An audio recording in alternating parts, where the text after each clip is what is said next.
Bana, tunafahamu kwamba siku ya kesho ni mchezo wa dabi ya Kariakoo.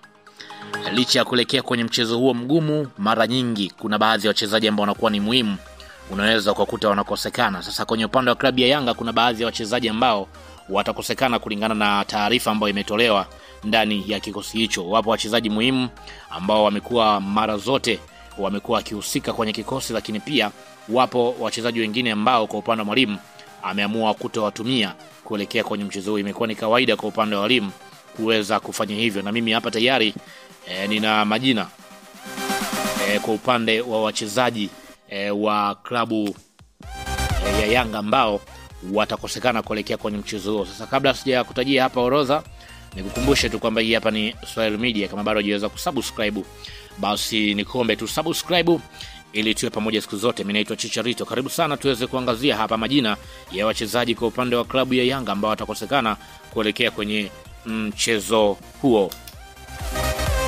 Golikipa Komen Abubakari ni moja ya wachezaji ambao watakosekana kwenye dabi ya Kariakoo. Mwalimu kwa upande wa Mwalimu Lodi hajaweza kumuorodhesha, na mara zote amekuwa anakosekana ndani ya kikosi.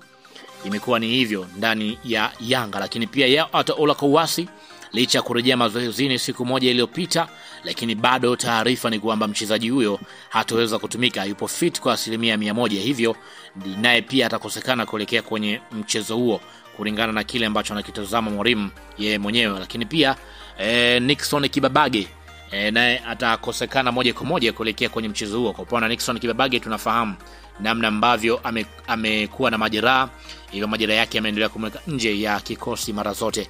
Lakini pia Azizi Andambwile naye pia ni moja ya wachezaji ambao watakosekana. Kwa taarifa ni kwamba Azizi ni kama hivi amekuwa ni mchezaji ambaye hana furaha ndani ya kikosi cha Yanga, hapati game time ya kuweza kucheza.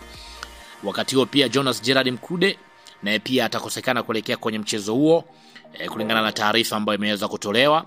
Wakati huo pia Faridi Maliki Musa naye pia ni moja ya wachezaji ambao watakosekana kuelekea kwenye mchezo huo, maana kwamba hatatumika moja kwa moja kwenye mchezo. Wakati huo pia Dennis Nkane, bwana mdogo huyu tunafahamu pia naye ni moja ya wachezaji ambao wamekuwa hawapati nafasi ndani ya kikosi cha kwanza cha Yanga. Hivyo kwa upande wa Mwalimu Lodi amemputa kwa Nkane nje, na hivyo ataendelea kukosekana ndani ya kikosi hicho.